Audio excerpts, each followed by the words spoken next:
자, 봅시다. 우리 오늘부터 이제 문제풀이가 들어가는데 그 교재를 보시면 기출문제는 16년까지밖에 없죠, 분명히. 그 특별하게 그렇게 만든 이유가 있습니다. 마지막 파이널을 할 때 우리가 16년이지만 사실은 지금 2개년이 없는 거예요. 17, 18년이 없는 겁니다. 19년은 지금 문제를 시험을 보지 않았기 때문에. 그래서 고민을 하다가 원래는 3년치를 뺄까 했어요. 마지막에 이거 파이널로 몰아버리려고 몰아가지고 최근 기출 이렇게 해서. 그런데 그렇게 빼고 좀 많이 빠져가지고 2개년만, 올해는 어차피 책을 만들지 좀 늦어가지고, 그래서 올해랑 작년까지 하면 2개년은 마지막에 시험 보기 바로 전에 기출문제로 이런 유형들이 있다라고 마지막으로 기출 정리할 때 쓰기 위해서 뺀 겁니다. 무슨 말인지 알겠죠? 아, 이거 되게 오래됐네 이러면 안 돼요. 그러니까 원래는 올해 포함해서 3년을 빼려고 했는데 그러다 보니까 문제가 좀 빠지는 것들이 더 있어서 안 되겠다. 그래서 마지막으로 할 때는 2018년, 그 다음에 2017년 이 기출문제만 가지고 마지막으로 유형이 어떻게 됐는지 다시 한번 설명하면서 적용을 하겠다는 얘기입니다. 그 몇 시간이면 끝나니까 그런 것들은. 이해되셨죠? 그래서 기출은 2016년까지밖에 없는 겁니다. 됐죠? 자, 가시고요. 그 다음에 또 우리 여기에 보면 지금 이론이 좀 있죠. 이론이 있는데 이거를 굉장히 짧게 나왔다는 거 보이시죠? 기본서에 비해서. 그래서 마지막으로 정리는 하면서 그 다음에 문제풀이를 들어가겠다라는 겁니다. 자, 첫 번째 보니까 언어 일반론입니다. 언어 일반론.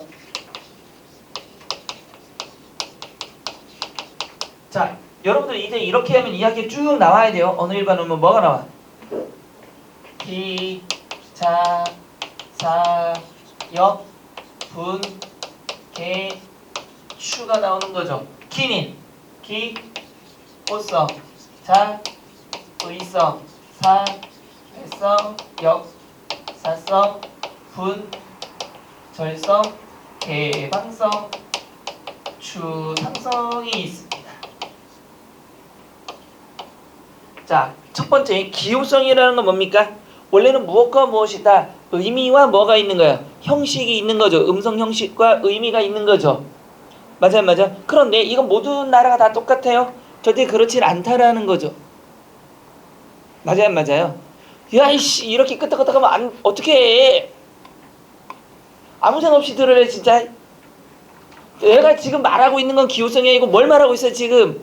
자의성을 얘기하고 있잖아. 근데 여기서 끄떡끄떡 하고 있으면 어쩌란 얘기야. 근데 이럴 거라고 생각해서 지금 씨부려 봤는데 아니나 다를까 왜 이렇게 슬픈 예감을 안 틀릴까 도대체가. 자, 기호성이 뭡니까? 아까도 얘기했지만 어떤 의미와 음성을 뭘로 나타내는 거? 기호로 나타내는 거죠. 우리가 보통 기호하면 글도 있지만 뭐도 있습니까? 그림 같은 것도 있죠. 도상기호라 그래서 도로 교통 표지판 같은 것들 또는 지도, 이거는 말 대신에 무엇으로? 그림이나 어떤 기호로 나타내주고 있는 거죠. 그래서 여기 화장실 가면은 치마 모양이 있는 건 말로는 여긴 여자 화장실입니다 라는 글 대신에 뭘로 나타낸 거예요? 그림으로 나타낸 거죠. 지도에 보면 뭐가 있죠? 꼭다리 이렇게 달린 게 그려져 있으면 이곳에서는 무엇을 한다? 배농사를 하고 있다. 또 이런 식으로 하면 이곳에서는 뭘 하고 있다? 논농사를 하고 있다는 기호를 나타내 주는 거죠. 도로교통판 보면 뭐가 돼요? 돌이 똘똘똘똘 떨어지는 거 보이면 뭐가? 낙석이 떨어지는 곳이니 조심하셔야 됩니다 라는 거를 그림으로 나타내 주는 거죠. 그게 바로 기호성입니다. 됐어요 안 되세요? 그냥 아무거나 막 끄떡끄떡 하지 말고. 자, 자의성. 아까도 했지만 음성과 의미 사이에는 무엇이 없다? 필연적 관계가 있다 없다? 없다라는 거죠. 분명히 의미는 모든 나라에 똑같은 의미를 갖고 있지만 무엇에는 음성은 나라마다 다르게 할 수가 있는 거죠. 우리는 누군가를 좋아하면 어떤 음성을 내뱉습니까? 모쏠? 다 모쏠이에요? 장래희망이 수녀님? 신부님? 뭐라고 내뱉어요? 사랑해 라고 얘기하죠. 근데 영어권에서는 뭐라고 합니까? I love you. 프랑스에서는요? 주댐무. 일본은요? 오하이니. 그럼 오하이니가 어디 거지? 중국 거. 아이시대로. 아우 참 그런 것만 잘하네. 이 사람이 참 잘 살아. 뭐 그런 것들이 있잖아요. 그러니까 자의성하고 이 기호성을 음성과 의미라는 것 때문에는 이렇게 끄떡끄떡 하는데, 이게 왜 제가 이렇게 얘기했냐면, 보세요. 이제 앞으로는 문제를 빨리 풀어야 되잖아. 근데 음성과 의미하니까 자의, 기호 막 헷갈리면 안 된단 말이에요. 되셨죠? 자, 그런데 자의성에는 무엇이 있습니까? 동음이어와 무엇도 유의어도 뭐가 된다? 자의성입니다. 그 다음에 의성어 의태어도 자의성이 있는 겁니다. 근데 자의성이 가장 약한 거죠, 이것도. 왜냐면 우리나라 고양이 어떻게 온다 그랬습니까? 우리나라 고양이 어떻게 울어요? 야옹. 일본 고양이는 미음. 근데 가만히 들으면 우리나라 고양이 야옹 안 하죠. 어떻게? 미암 뭐 이러죠. 아, 고양이 안, 도대체가 이 사람들이 미음 이렇게 소리 난단 말이에요. 가만히 듣면 똑같아요. 음성도. 그래서 자의성 각각은 다르게 소리를 내고 있다라고 하지만 가만히 들으면 유사하잖아요. 우리나라 강아지도 어떻게 짖어? 개는 멍멍. 외국 개는요 버버. 근데 우리나라 개도 살찌게 가면 뭐 무럭 이러죠. 무럭 이러잖아요. 그러니까 똑같아진단 말이에요. 닭은, 우리나라 닭은 꼬끼오라고 하지만 외국에서는 꼬꾸로 꼬꾸꾸 이렇게 한다고 하는데, 우리나라 닭 소리 가만히 들어보세요. 어떤 소리 들어? 꼬꼬꼬꼬 이래서 들려 안 들려?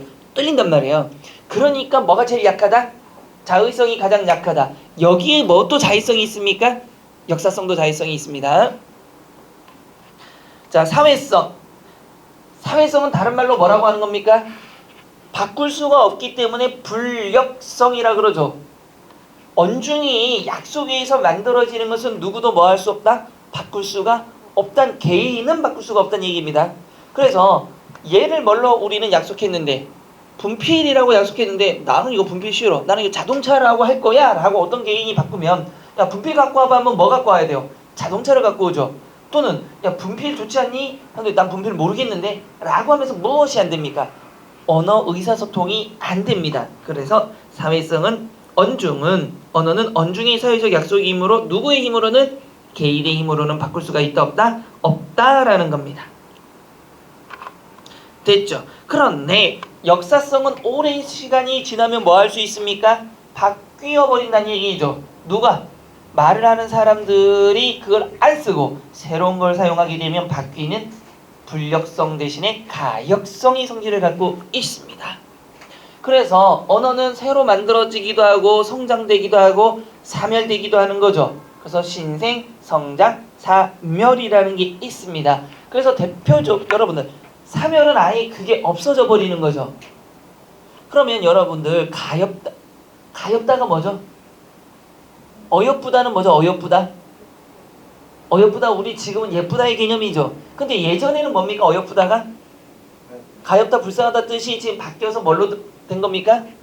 예쁘다로 바뀌어 버린 거죠. 이런 것들이 바로 언어의 역사성이 됩니다. 그런데 산하고 가람 같은 거 있죠. 가람이 뭐죠? 강, 매는 산. 그런데 이건 아예 사멸이 돼서 없어져 버리고 이제 뭘로? 강이나 산 이렇게 바뀌어 버리고 있는 거죠. 그것들이 역사성이 되고요. 분절성이 뭡니까? 원래 모든 것은 자연적인 것들은 연속적으로 이루어져 있는데, 우리가 마치 이럴 것이라고 해서 인위적으로 나누어 버린 걸 분절성이라 그러는 거죠. 그래서 대표적인 게 턱이 어디냐라고 물어봤을 때, 턱이 뭡니까 여러분들? 어디서부터 어디까지가 턱이에요? 어디서부터 어디까지가 턱이에요? 아, 이게 남자들 수염 나는 곳이 턱이에요. 어떤 사람은 수염 여기까지 납니다. 여기 눈 밑에까지 수염 납니다. 그럼 이 사람 턱은 여기인가? 아니잖아. 그럼 수염 안 나는 남자도 있잖아요. 턱 없어요? 없어요? 그럼 여자들은 턱이 없는 건가? 아닌가? 저희도 매일 깎아요 막 이런 말 하나? 그렇잖아. 그러니까 턱이 어딘지를 모른단 말이야. 근데 우리가 인위적으로 어디까지, 여기까지를 이렇게 만졌을 때 이렇게 만져지는 것을 턱이라고 하는데, 그럼 여기 바로 0.0001mm 옆에는 턱 아니에요? 모르잖아요. 우리가 인위적으로 잘라버린 걸, 그거를 바로 뭐라고 한다? 분절성이라고 하는 겁니다. 됐죠? 개방성이 다른 이름은 뭐죠? 창조성이죠. 우리는 무한한 언어, 단어 또는 있지 않은, 존재하지 않은 모든 것들도 새로 뭐 할 수 있다? 만들어낼 수 있는 게 창조성이라는 겁니다. 개방성이라는 것이고, 마지막으로 추상성은 뭡니까? 요거 좀 조심해 주셔야 되죠, 여러분들. 추상성이란 게 뭡니까? 결국은 여러 가지 대상들에서 뭘 뽑아내는 거? 공통된 속성을 뽑아내는 게 추상성입니다. 그러니까 이걸 처음 듣는 사람들은 갑자기 이제 문제풀이를 가장 먼저 듣는 사람들은 이제 황당해하는 게 이거예요. 잘 보세요. 내가 똑같이 할게요. 어떤 일이 벌어지나? 내가 10만 원을 주고 꽃을 사오라고 하면 꽃 사올 수 있어요? 없어요? 2시간 줄게. 2시간. 왜? 왜 없어? 그쵸? 꽃은 구체적인 게 아니죠. 장미꽃을 사와라, 튤립을 사와라, 백화꽃을 사와라, 앙제꽃을 사와라 하면 뭐 할 수 있습니까? 사올 수가 있는 거죠. 근데 꽃 하면 사올 수가 없습니다. 왜? 꽃은 존재해요, 안 해요? 알았기 때문이죠.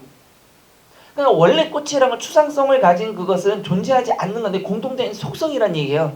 근데 꽃은 실제 존재하지 않습니다. 뭐가 존재해요? 장미, 백화, 튤립이 존재하는 거죠. 자, 그걸 잘 기억하셔야 돼요. 그래서 국화, 장미, 개나리, 진달래를 총칭한 총칭어가 꽃입니다. 존재하는 게 아니고 총칭어라는 겁니다. 되셨죠? 자, 두 번째 언어의 구조성입니다. 구조성에서 가장 중요한 게 뭡니까, 여러분들? 무엇과 무엇 사이에는, 언어 사이에는 서로 긴밀한 연결 관계를 갖는다라는 거죠. 그래요, 안 그래요? 만약에 예전에 우리 중세국어에서 아래 하가 사라지면서 어떻게 됐습니까? 모음 조화가 파괴가 된다거나 또는 아가 분화되면서 아, 어, 으로 바뀌면서 여러 가지의 뭐 단어들로 바뀌게 돼버리는 거죠. 그러니까 이건 서로가 뭐가 된다? 긴밀하게 무엇이 되어 있다? 연결이 되어 있다는 얘기입니다. 두 번째, 이제 구조성이 또 굉장히 중요한 거죠. 여러분, 구조성이 뭡니까?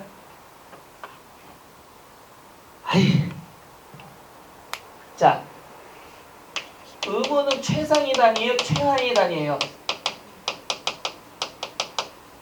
언어의 최하 단위는 의문이죠. 최하 단위인 의문은 무엇은 될 수 있지만, 하나의 무엇은 될 수 있지만 구성 요소는 될 수 있지만 무엇은 될 수 없다. 구조는 될 수 없다. 자, 이렇게 얘기해 봅시다.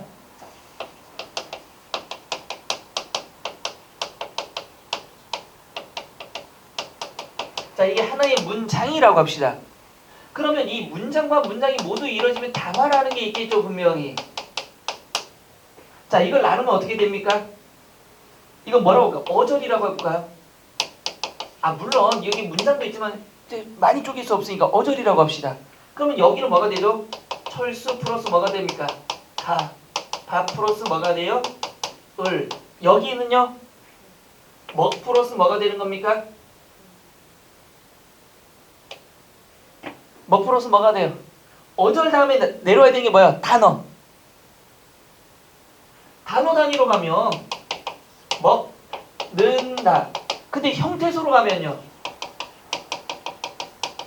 철수가 밥을 먹 플러스 뭐가 되죠? 는 플러스 다가 되는 거죠. 여기 형태소 밑으로 가면 뭐가 있습니까? 의문이 있죠.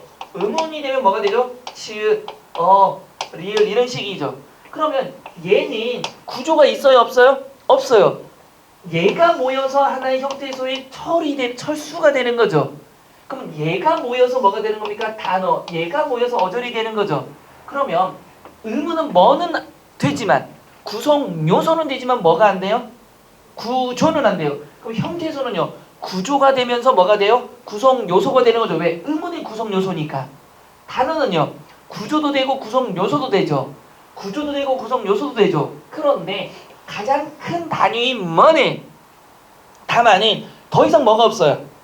구성 요소가 있어요, 없어? 그 위는 없으니까 구조가 될 뿐 뭐는 되지 않습니까? 구성 요소는 될 수가 없다. 그래서 의문이란다. 구조성에서는 의문은 뭐는 될 뿐 구성 요소는 되지만 뭐는 안 된다? 구조는 안 되고 나머지는 뭐가 되고요? 구성 요소도 되고 무엇도 된다? 구조도 된다. 단 최하 단위인 의문이 이렇다면 최상의 단위인 무엇은 구성 요소는 안 되고 무엇만 된다? 구조만 된다라는 거 기억하셔야 됩니다.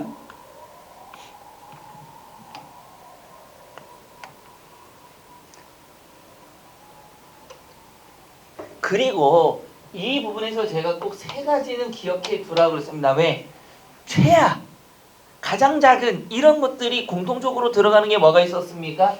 음은 형태소, 하나 더 단어라는 게 있었죠. 음운이 뭐죠? 여러분들 말의 뜻을 구별하는 가장 작은 단위죠. 맞아요 안 맞아요? 소리의 가장 작은 단위. 그래서 우리 음운에는 뭐가 있습니까? 분절 음운과 무슨 음운이 있다? 비분절 음운이라는 게 있다. 분절 음운이라는 건 우리가 알고 있듯이 자음과 모음을 얘기하는 거죠. 맞아요 안 맞아요? 맞아요. 그래서 대표적인 게 뭐가 있습니까? 예를 들어서 자음으로 보면 이렇게 해볼까요?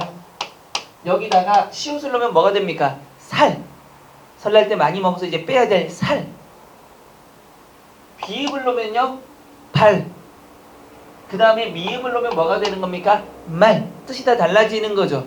이건 뭐에 의해서 나눈 겁니까? 음운 중에서 비입 분절 음운 중에서도 뭐? 자음에 의한 거죠. 그럼 모음에 의한 것도 있겠죠. 당연히 뭐가 있을까요?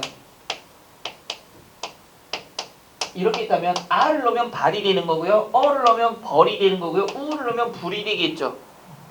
그러니까 비분절 음운인가요? 분절 음운인가요? 분절 음운 중에서 자모음이죠. 지금 비분절 음운 같은 경우는 뭡니까? 똑같지만 하늘 눈이 오니 눈을 보자 이런 식으로 소리의 고저장단에 의한 거고요.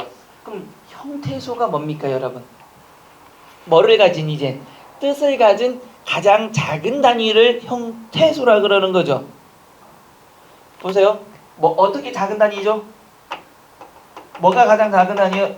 뜻을 구별하는 가장 작은 단위. 뜻을 가진 가장 작은 단위. 홀로 쓸 수 있는 가장 작은 단위는 뭐가 되는 겁니까? 말, 즉 단어가 되는 거죠.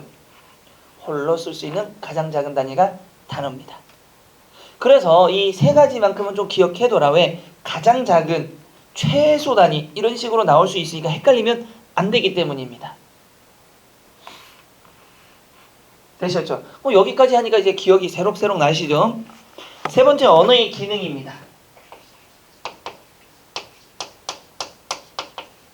언어의 기능을 보면 8가지 첫 번째 무슨 기능? 표현적 기능, 두 번째 정보 전달의 기능, 세 번째 지령, 네 번째 칭교, 다섯 번째 표출, 관어, 미적, 마지막으로 정보 전달 또는 정보 보존의 기능이라는 게 있죠.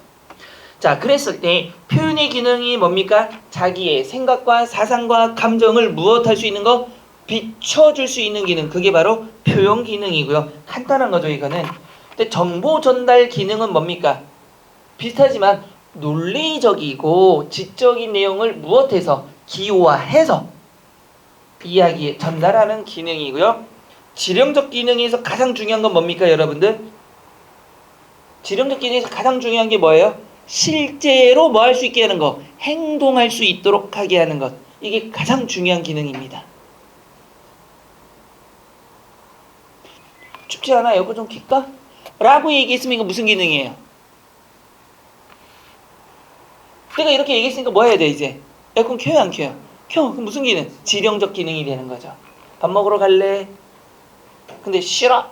이런 사람도 있지만 물론 그럼 밥 먹으러 갈래? 했으면 뭐가 돼야 돼요? 움직여야 되겠죠. 이것도 역시 지령적 기능에 해당하는 겁니다. 됐죠? 그 다음에 지령적 기능은 무슨 또 뭐가 있습니까? 직접과 간접이라는 게 있었습니다. 직접적은 이렇게 면대면으로 하는 거고 간접적 지령 뭐가 있어요? 표, 선거, 포스터 같은 것들이 있었죠. 붙여가지고 선진국 국민은 무단횡단을 하지 않습니다. 하지 말라고 행동을 요구하는 거잖아요. 면대면은 아니지만 그럼 딱 보고 넘어가면 안 되는구나, 무단횡단하면 안 되는구나 하면서 가게 되지만, 그렇죠? 그게 바로 지령적 기능입니다. 그 다음에 친교적 기능이 뭐죠? 다른 말로는 사교적 기능이라고 하는 것. 뭡니까? 사실은 이거는 사람과 사람 간의 뭘 위해서? 우호적 관계를 유지하기 위해서 이야기하는 거죠. 그 내용보다는 관계 설정이 중요한 거죠. 대표적인 게 뭐가 있어요? 예를 들면 오랜만에 만난 사람들 야 오늘 날씨도 좋은데 오랜만이다 하는데 야 뭐가 날씨 좋아? 안 하겠다는 얘기죠. 또 왔는데 선생님이 뭐 설날 지나서 왔는데 반가우면은 아우 뭐 식사 가서 뭐 맛있는 거 많이 드셨어요? 이렇게 물어볼 수 있잖아요. 그러면 우리 집 그지야? 못 먹는 집이니? 이러면 안 되잖아요. 이게 친교가 안 되잖아요, 지금. 그래서 사교성이 없는 겁니다. 여러분 뭐 그런 사람들이 있잖아요. 됐죠? 표출적 기능, 특별한 표현 의도나 목적 없이 무의식적으로 사용되는 언어고요. 관어적 기능, 뭐 언어가 언어끼리 관계하고 있는 기능, 춘부장은 다른 사람을 높이는 거, 뭐 빙장, 빙모 이런 것도 마찬가지입니다. 미적 기능은 정서적 쾌감을 위해 주는 거, 보통은 문학 작품, 음악, 시 이런 것 등을 통해서 보통 나타내는 거고요. 정보 보존의 기능은 요즘에 이 정보 보존의 기능이 좀 많죠. 왜냐면 우리는 동영상도 보존하죠. 정보를. 또 음성도 보존하죠. 문자도 보존하죠. 언어를 통해 지식 정보를 저장하는 기능입니다. 요즘은 굉장히 많아요. 옛날에는 무엇만 정보 보존의 기능에 해당했습니까? 문자만. 왜냐면 글자 쓰는 것밖에 없지만 요즘에 동영상 많이 하잖아요. 음성도 많이 하잖아요. 그래서 정보 보존 기능이 좀 넓어졌다라는 것까지 알아두시면 되고요. 됐죠. 그나저나 설날 잘 지냈어요? 잘 보냈어? 밥 먹다가 유수를 봤는데 보니까 노량진이 나오더라고. 뭐 공시생 나와가지고 안 내려간다고. 뭐 얼마 안 남아서 열심히 할까요? 왜 꼭 그런 것만 설날에 보여줘야 돼 도대체? 맞잖아. 갔다 왔어요? 노량진이라서? 갔다 왔어? 왜? 누가 보면 북한에 집이 있는 줄 알겠어. 갔다 왔어? 얼마나 갔다 왔어? 며칠 갔다 왔어? 당이? 왜 공시 공부하면 집에 가면 안 되나? 서러운 것보다 집에 가서 맛있는 거라도 한번 먹고 오면 안 되나? 괜찮아서? 어차피 뭐 집에 가서 먹거나 여기서 먹거나 별반 다를 게 없어. 부르주아입니다. 설날에 먹는 음식과 여기서 먹는 음식이 별반 다를 게 없다라면 부르주아죠. 그죠? 설날에 엄마 아빠가 가출하셨어요? 왜 집에 안 계세요? 설날에 어디로? 외국으로? 뭐 자식이 얼마나 싫었으면은. 근데 이게 우리는 설날이 되면 조금 추석이 오히려 나은 것 같아. 설날 되면 지출이 너무 많잖아. 처음 보는 사람도 막 와서 또 친구도 요즘에 막 애들 데리고 오면 안 줄 수 없잖아. 설날 갈 때는 애들 왔는데 이쁘다 이렇게 끝낼 일이 아니잖아. 설날에는 뭐 단돈 10,000원을 주든 아니면 친하면 뭐 50,000원을 주든 이렇게 줘야 되잖아. 그러니까 친구들도 의도치 않게 뭐 애들이랑 딱 우연히 만날 수도 있고 막 이러니까 그러다 보니까 지출이 꽤 많더라고. 나중에 뭐 얼마 썼는지 잘 모르지만 그래도 1년에 한 번이니까 그렇긴 하는데 아직까지는 부모님 세대가 못 먹은 세대라서 그런지 모르지만 자꾸 먹으라 그래. 근데 정말 설날 되면 음식이 아주 먹기 싫다는 생각이 많이 들거든요. 아침 먹고 그냥 한상 가득. 또 집에서만 먹으면 그러면 참을 수 있는데 가야 될 곳이 여러 군데니까 가는 족족 먹다 보면 너무 힘들어. 그리고 옷에서 막 기름 냄새가 너무 많이 나. 그래서 설날도 이거를 어릴 땐 좋았는데 나이를 먹으니까 없어져야 되지 않나. 너무 이기적인가? 설날도 한 5년에 한 번만 하면 안 될까? 그냥 방송으로만 오늘 쉬는 날입니다 이러고. 그것도 괜찮은 것 같더라고. 그러면서 뭐 그나마 가족끼리 모여서 이런저런 얘기하면서 그러니까 또 황당한 얘기 뉴스도 하나 듣고 누가 1월 1일은 왜 설날이 아니냐고 헌법소원 냈다고. 왜 구정만 쉬냐고. 자기네는 신정을 하는데 1월 1일 설을 하는데 별별 사람 다 있어요. 가만히 보면 그잖아. 헌법소원을 냈다 그러더라고요. 그래서 냈나 보다. 저 사람도 참 사회성 없다. 절대 다수가 하는 거를 굳이 저렇게까지 하면서.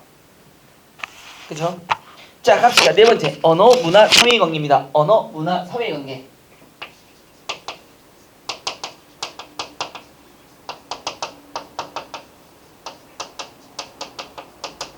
자, 일단은 언어 문화 사회 관계에서 언어는 뭐를 할 수 있습니까? 문화를 반영하는 경우들이 많죠.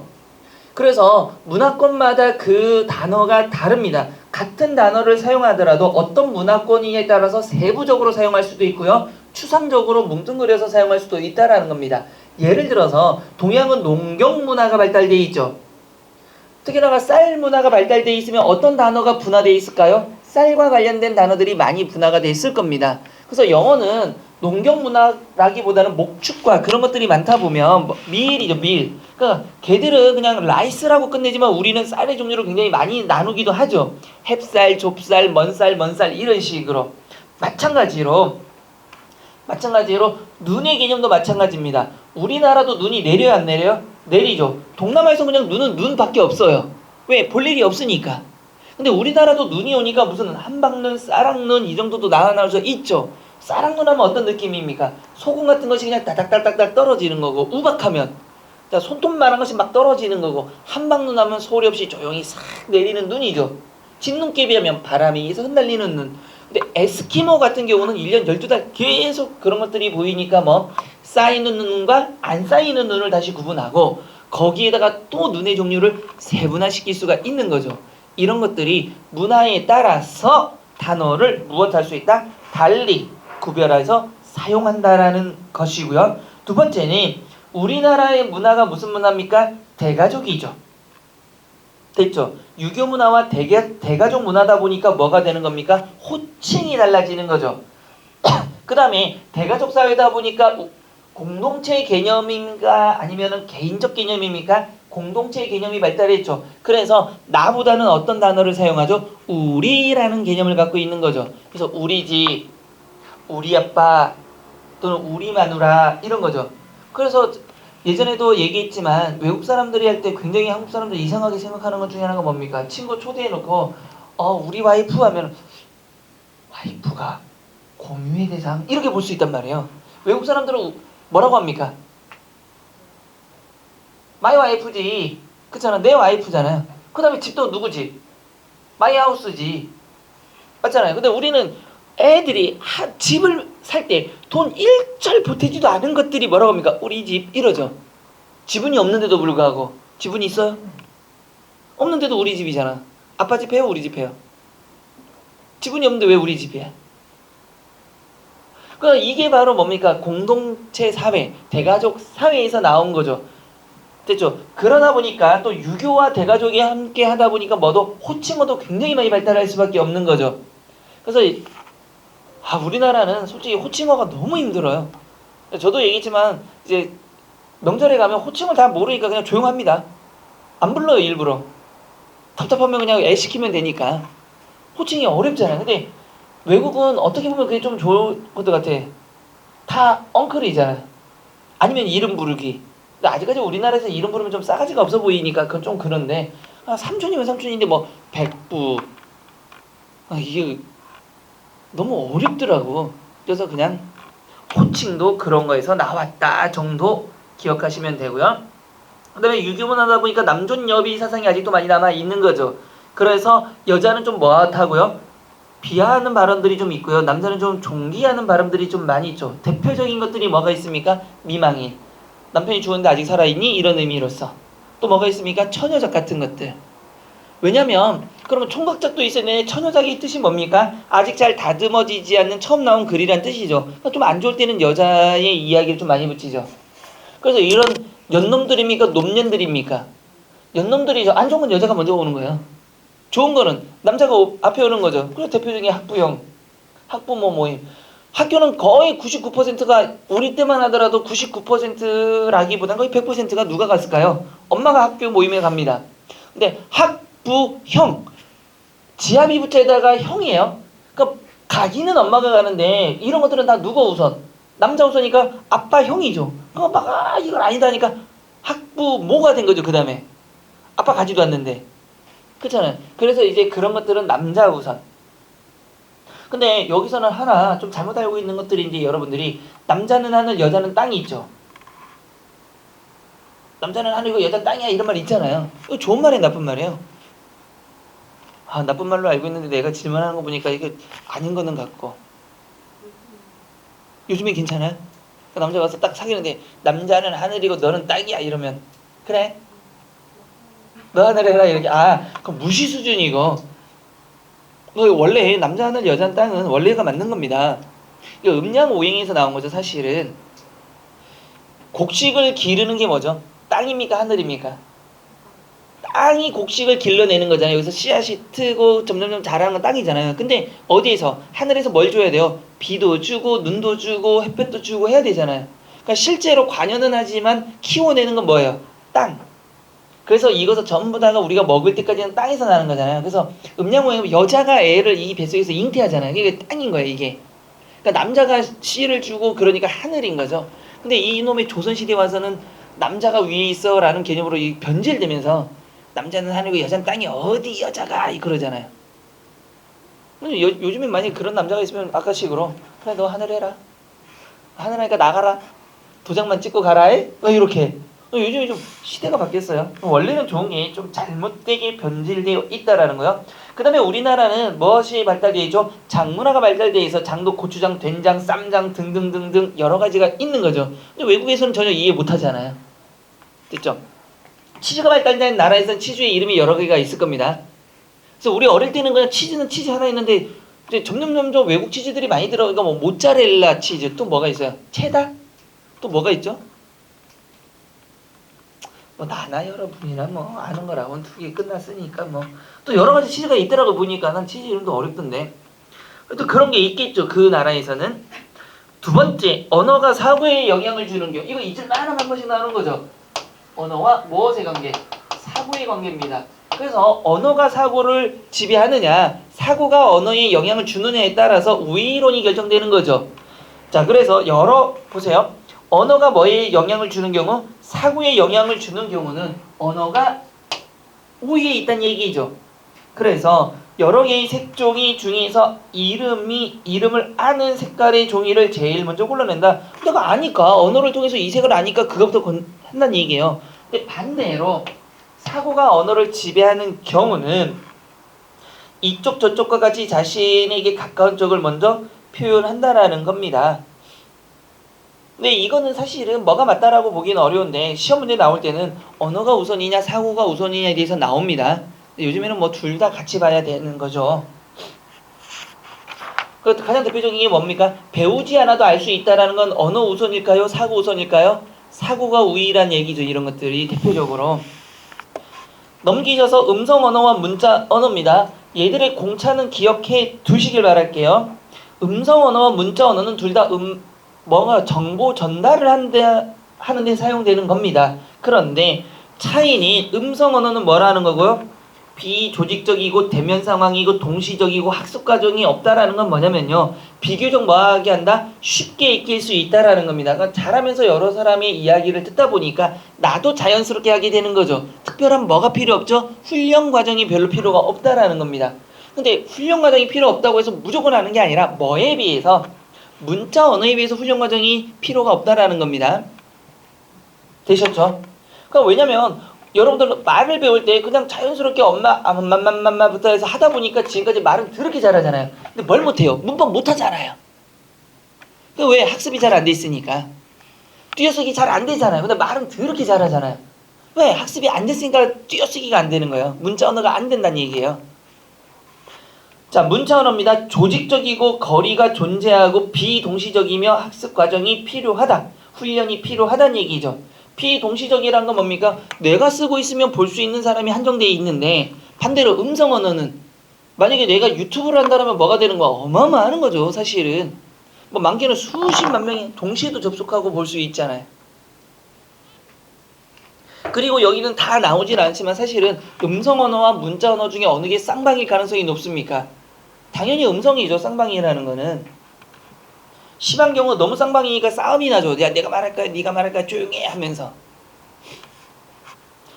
자, 그런데 두 가지 언어의 특성을 모두 가진 게 있습니다. 뭐 고전 낭독본 소설입니다. 또 텔레비전 오락 프로그램의 자막. 요즘에는 이 자막이 너무 남발해서 좀 보기 어려운 경우도 있죠. 뭐 하다못해 크크크크크도 나오고 막 이런 것도 나오고. 근데 없어도 되는데도 너무 많이 나와요. 그쵸? 그러니까 이게 분명 뭐가 있습니까? 음성도 들리지만 뭐도 있어요? 자막이나 문자도 존재해버리는 거죠. 연설자의 말, 이게 여러분들 잘 생각, 연설자의 말 하니까 선생님 그런 거 없는데요가 아니라 방송에서 보면 연설할 때 뭐 밑에 자막 나와야 안 나와요? 연설할 때 뭐 시사 토론이든 아니면 뭐 그 농객이 나와서 막 얘기할 때 보면 밑에 자막 나와야 안 나와요? 나오죠. 음성으로 분명히 들리잖아요. 요즘 정부는 이런 점에서 할 때 밑에 보면 정부 무엇 하면서 나오잖아요. 두 가지가 동시에 나온다는 얘기예요. 그 다음에 카톡 언어 등의 인터넷 통신 언어. 여러분들 이게 카톡에서도 음성 지원 돼야 안 돼요? 되잖아요. 근데 기본적으로 문자 언어죠 이거는. 근데 나도 그 안지 얼마 안 됐는데 카톡에도 길게 누르면 이게 음성이 되더라고요. 알아요? 아이 모르잖아. 난 아는데. 알아요? 아이씨 모르네. 카톡에서 음성 되는 거 알아? 집에 점심 먹을 때 혹시 빗살무늬 토기로 거기다 밥 넣고 막 돌대 가지고 막 갈고 막 이러지 않아? 요즘은 덜해요. 드디어 이제 철기로 들어왔나? 청동기부터 가나? 가야 되겠지. 철기로 바로 넘어갔어? 투구 쓰고 다니지 왜? 그러니까 그런 것도 있더라고. 재밌더라고. 근데 이렇게 음성 하면은 딱 해서 하는 거 있더라고요. 카톡. 근데 카톡도 보면 올 때 뭐라고 해요? 음성어는 오잖아요. 까똑, 깨똑, 까똑, 까똑. 안 하면 까똑, 까똑, 까똑, 까똑, 바다바다바다 막 이러잖아요. 그리고 왜 그 문자나 카톡을 보낼 때 길게 한 번 있으면 되지 왜 그게 짧게 여러 번 써요? 난 그거 정말 물어보고 싶은데 길게 쓰면은 다 읽기가 귀찮잖아요. 여러 번 오는 것도 더 귀찮아. 왜 짧게 여러 번 보내요? 길게 한꺼번에 보내면 안 돼? 빨리 읽으라고. 숨이 그렇게 급하네. 읽는 사람은 계속 읽어야 되잖아. 어차피.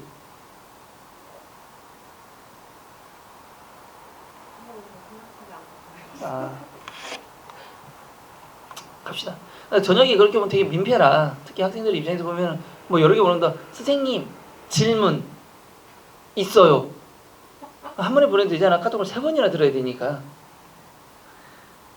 자 봅시다. 이제 언어의 분류입니다.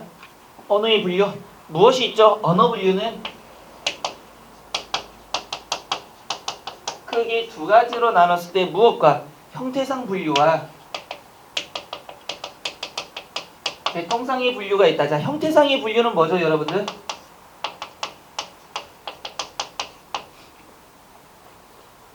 교차가 첨가어라는 거죠. 우리나라는 다른 나라와 달리 뭐가 있습니까? 조사나 어미 등을 사용할 수가 있는 거죠. 그래서 철수가, 철수를, 철수는, 철수만, 철수도, 철수에게 이런 식으로 계속 붙여 나갈 수가 있는 거죠. 그래서 첨가도 가능합니다. 철수가 먹는다, 밥을 먹는다, 철수가 밥을 먹는다, 매우 맛있게 먹는다, 철수가 밥을 매우 맛있게 먹는다 등등등등등. 자, 계통상의 분류해보면 우리는 무슨 언어다? 알타이 어족의 특징 4가지가 뭡니까? 모두 말성이라고 얘기했죠.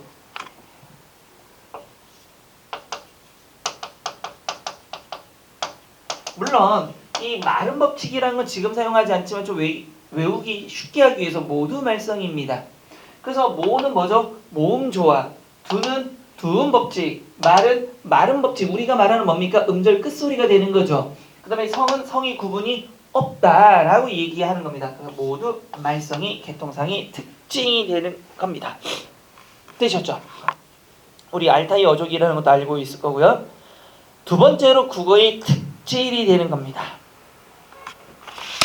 자, 고유어와 외래어입니다. 어원에 따라서 구별하는데 우리나라는 고유어와 외래어가 있는데 여기서 문제가 뭐냐면 문제는 계속 나오는데 여러분들이 이게 고유어인지 외래어인지를 모른다는 얘기예요. 그래서 이건 할 수 없습니다. 여러 번 반복해서 볼 수밖에 없다라고 제가 분명히 말씀을 드렸습니다. 계속 보셔야 돼요. 고유어는 뭐가 있죠? 가람, 즈문, 미르, 디히. 디히는 김치입니다. 그 다음에 어원에 따라서 외래어가 있죠. 한자에서 온 말 붓, 먹, 종이, 짐승, 배추, 김치. 김치도 마찬가지입니다. 우리는 디히다 나중에 침체까지 가는 거죠. 그래서 그게 딤체가 돼서 딤체 냉장고가 고유어입니다. 냉장고는 새로 만든 말이고, 그렇죠? 그래서 그 딤체 냉장고가 딤체한테 그게 순 우리말입니다. 그 다음에 몽골에서 온 말이 뭐가 많습니까? 말이라든가 매의 종류 이런 것들이 많은데 조심해야 될 단어가 하나가 있죠. 가라말, 구렁말, 보라매, 송골매 이런 것들이 있습니다. 근데 만주어, 여진어에서 온 말은 호미, 수수, 매주, 가위, 두만입니다. 수라 같은 것도 우리나라 말이 아닙니다. 범어에서 온 말, 범어가 뭐죠 여러분들? 쉽게 말하면 불교. 절, 중, 부처, 불타, 찰나. 그런데 다 아는데 이 찰나라는 단어, 불타라든가 부처, 절 같은 경우는 이 절을요, 선생님 한자는 사찰 아닌가요? 이렇게 얘기하더라고요. 절사자지 그거는. 그러니까 절도 왜 우리 고유가 아닙니다. 있었던 사람 아니잖아요. 부처님이 갑자기 어느 날 우리나라에서 나 원래 한국 사람이야 귀할 거야 이러고서 온 사람 아니잖아요. 그러니까 일본어에서 온 말 요거 조심해야 되는 게 일본에서 온 말이라고 해서 무조건 다 없애는 게 아니라 강요해서 했던 것들은 없애야 되지만 이 고구마 같은 건 없앨 수 있는 게 아닙니다. 옛날부터 들어온 말입니다. 이거는 일제강점기에서 인위적으로 바뀐 말이 아니라 옛날부터 온 말. 고구마, 구두, 냄비. 나베에서 온 말이 냄비가 되는 거죠. 굿즈에서 온 말이 구두가 되는 거고 이건 지금 바꿀 수 있는 말이 아닙니다. 이게 일본에서 옛날부터 들어왔으니까 바꿔야 돼. 검은 신발. 이게 미친 거예요. 뾰족 신발. 이것도 미친 거잖아요. 사실은.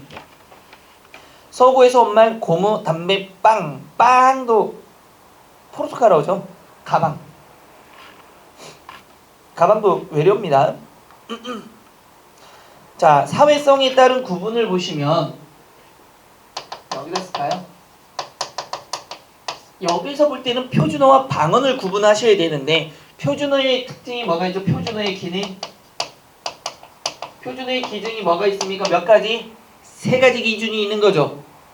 뭐?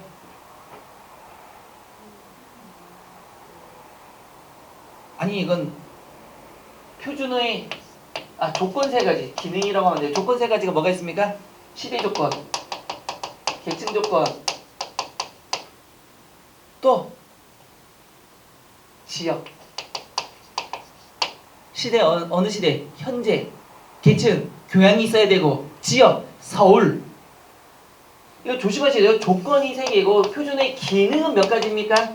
네 가지가 있는 거죠. 그러니까 보세요. 표준어 하면은 저도 아까 말을 실수할 뻔했는데 기능이라고 하는 것만 생각하니까 근데 어떻게 낼 수도 있다? 조건 세 가지 조건이라는 게 존재하는 거죠. 그러니까 기능은 뭐가 된다? 통, 독, 우, 준이 되는 겁니다. 통일의 기능, 독립의 기능, 우월의 기능, 중거의 기능이라는 게 있죠. 되셨죠? 통일의 기능이 뭡니까? 여러분들 다 사투리를 다 쓰면 사투리가 나쁘다라는 게 아니죠. 다 사투리만 쓴다라면 뭐가 돼요? 서로 언어 소통이 잘 이루어지지 않습니다. 그래서 하나로 통일할 이유가 있는 거죠. 그래요, 안 그래요? 그래요. 그리고 또 뭐가 있습니까? 독립의 기능이란 것은 다른 나라 말에 비해서 우리만의 말이란 뜻이죠.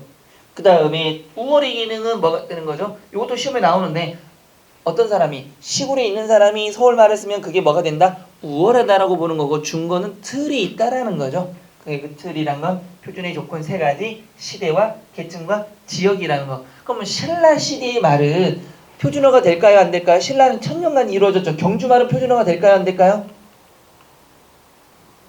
안 됩니다. 왜? 현재가 아니기 때문에. 시대에서 벗어났기 때문에.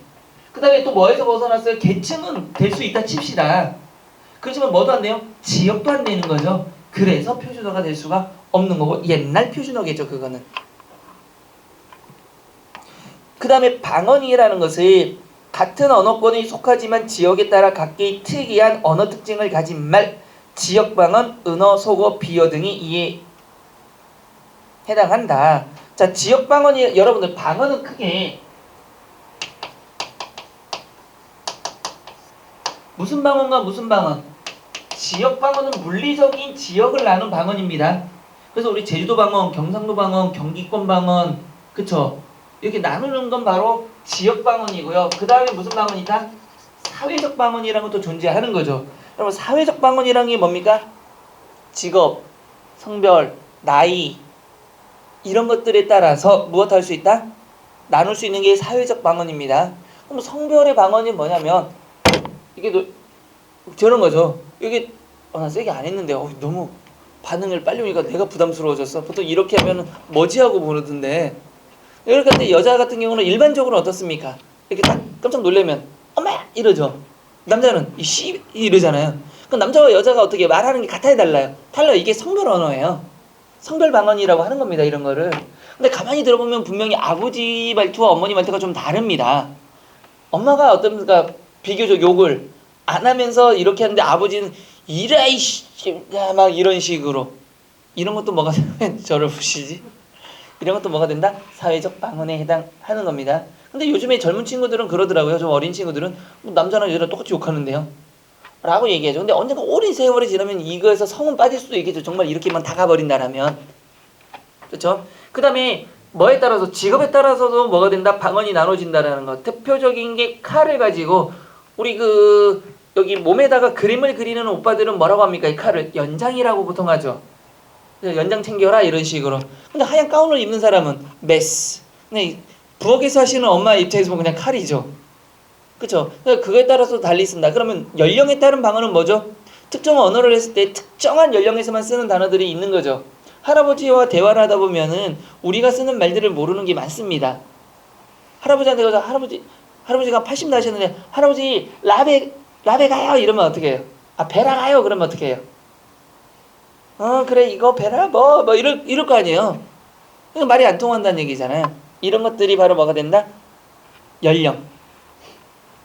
되셨죠? 근데 계층 같은 거 보면 그런 것도 있어요. 분명히 많이 배운 사람이 물론 다 그렇지만 많이 배운 사람일수록 뭐가 있습니까? 비속어를 사용하지 않습니다. 대체적으로. 근데 왜냐면 이게 힘든 일, 우리가 흔히 말하는 무슨 일이라 그러죠? 막노동 이라든가 아니면 거친 데서 일하는 사람들 보면 입이 굉장히 걸죠. 그래서 표준어를 사용한 이유도 바로 그겁니다. 뭐 해야 돼요? 교양이 있어야 그런 말이 안 들어오기 때문에 그렇게 나눈 거예요. 근데 여기서 교양이라는 거는 굉장히 약간 추상적인 게 우리가 고등교육을 받은 사람들을 의미하는 겁니다. 근데 요즘은 고등교육 받은 사람들도 굉장히 입이 거치긴 하지만 원래 만들 때 그랬으니까 시골에 저기 어부 특히 밭일하는 분들보다는 더 거치게 바닷가잖아요. 바닷가 어부들 보면 입이 어때요? 농사 짓는 사람보다 훨씬 걸죠. 술 먹고 엄청나게 막 욕도 많이 하고 그러잖아요. 그런 식으로. 교수들이 만나서 뭐 술 먹는데 욕해요? 이런 이 십장생 거북이 등껍질 같은 놈 막 이런 식으로 얘기해요? 안 하잖아요. 그런 식의 것들을 얘기하는 겁니다. 되셨나요? 자, 사회방언까지 했고요. 그 다음에 국어의 특질입니다. 들어가기 전에 그것도 얘기합시다. 나는 꼭 오늘 와서 이 얘기 좀 하고 싶었는데 보통 이제 설날이 끝나고 나니까 집안에서 딱 올라왔을 때 제일 하기 싫은 게 뭐냐면 아무도 하기 싫잖아요. 특히 올라오자마자 집에서 밥 먹자면 되게 싫어해. 그러잖아요. 새로 밥도 해야 되고 며칠 내려갔다 오니까 너무 싫으니까 항상 설날 추석 끝나면 하는 말이 뭐냐면 캐리어를 딱 해놓고 딱 열고 제가 웬만하면 빨리 다 챙겨놔요. 밖에 나가자. 싹 뗐고. 그래야 그날 그냥 먹고 와서 바로 이제 씻고 자니까. 그래서 이제 고기를 먹으러 갔는데 삼겹살을 먹고 싶다고 해서 삼겹살을 갔는데 뒤에 테이블에 남자분 둘. 나중에 둘이 더 왔으니까 넷. 여자분 둘인데 여자분 한 분이 내가 보기엔 나이가 막 40, 나보다 나이가 거의 50 가까이 되시는 분 같은데 와 입이 정말 어마어마하시더라고요. 오죽 했으면 우리 애들이 듣다가 애들도 놀래가지고 술이 좀 취하긴 하셨지만 와가지고 이런 여자분이 이래 이런 기본이고 10마디 중에 한 5마디는 욕이더라고요. 그건 좀 아닌 것 같아. 근데 내가 신고도 못하잖아 이런 건. 근데 너무 들리니까 옆에 소리 가만히 들었는데 불륜이야. 근데 그건 확인했어. 남자가 뭐 누나 뭐 어쩌는데 뭐 사랑해 뭐 나 누나가 어쩌고저쩌고 막 얘기하는데 그럴 수 있잖아요. 왜냐면 누나라고 해도 나이들이 있으니까 돌싱이면 문제 없지 않아요? 나이가 뭐 중요하나? 그래서 몇 살 누나인지는 잘 모르겠으나 이 얘기하다가 중간에 한 마리가 남자가 그렇다고 내가 누나한테 말이야 우리 집사람을 데려갈 수는 없잖아. 아니 누나 사랑한대. 누나도 내가 말이야 그런데 사랑 고백하고 있는데 우리 집사람을 데려갈 수 없잖아. 이거 무슨 말일까? 그래서 나는 주인 아저씨한테 얘기하고 왔어요. 저 사람들 불륜이니까 아시는 분이면 집에다가 전화해 주세요. 막 이렇게. 한 가지 파탄 날 수도 있는데 국어의 특질입니다. 우리는. 자, 국어의 특질은 특히 몇 가지가 있다. 의문상 특질과 어휘상 특질입니다. 여러분 이거 굉장히 조심하게 잘 보셔야 되는 게 의문이 뭐죠? 이거부터 갑시다.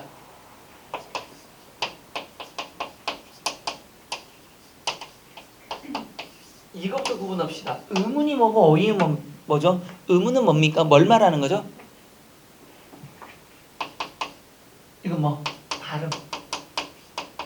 즉 소리를 내서 표기와 소리가 어떻게 달라지냐를 보는 건 의문상의 특질이라고 하는 겁니다. 소리를 먼저 발음을 먼저 내보는 거예요. 그 다음에 이 발음이 표기와 같냐 다르냐 다르면 이걸 뭐라고 할 거냐 약속한 겁니다. 반면에 어휘는 뭐가 되는 거죠? 있는 그대로의 문법의 문제입니다. 그러니까 이거를 구분을 하셔야 돼요.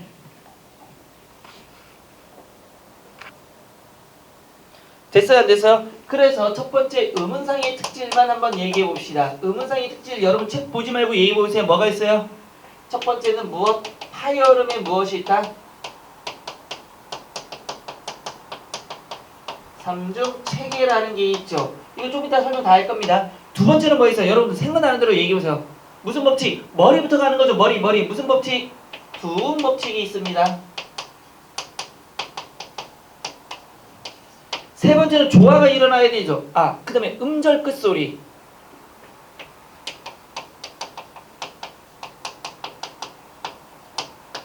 네 번째는 뭐가 일어나야 됩니까? 조화. 무슨 조화? 모음 조화.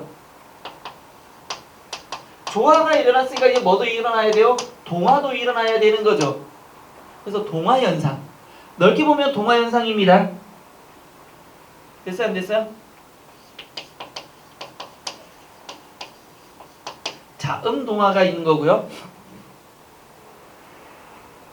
여섯 번째는 모음 동화. 됐죠? 그 다음에 일곱 번째는 뭐? 음상의 발달이라는 게 있습니다. 자, 이 일곱 가지를 딱 써놓고 여러분들이 이건 뭐였어 라고 이제 생각을 하셔야 돼요. 됐죠? 이게 정확히 구분되어야 됩니다. 자, 하면서 이 일곱 개가 딱 생각이 났어요 안 났어요? 나셔야 됩니다. 저 웃고 있는 사람들은 양심에 찔린 거고요 지금. 됐죠? 그 다음에 이 뒤에 나오는 게 뭐죠? 문법상의 특질입니다. 통사적인 겁니다. 이제는 보세요. 자, 의문, 어휘, 그 다음에 뭐? 통사가 나오는 거죠. 이거는 문법에서 단어의 의미를 얘기한다면 이거는 문장단입니다. 그러니까 점점 넓어지는 거잖아요. 지금 이거를 이 단어를 좀 구분 잘 하셔야 돼요. 요거를 혹시 문법이라고 여기 써버리면 헷갈릴 수도 있으니까 단어, 어휘니까 단어 단위라면 통사적, 이거는 문법에서 문장 전체의 문법을 따지는 거죠. 그러니까 이게 어떤 용어로 나오느냐에 따라서 답이 달라질 수 있으니까 여러분들은 정확하게 구분을 좀 하셔야 됩니다. 됐어요? 안 됐어요? 됐죠? 자, 그러면 여기서부터는 쉬었다가 다시 한번 쭉 정리해 나가도록 합시다. 쉬었다 갑시다.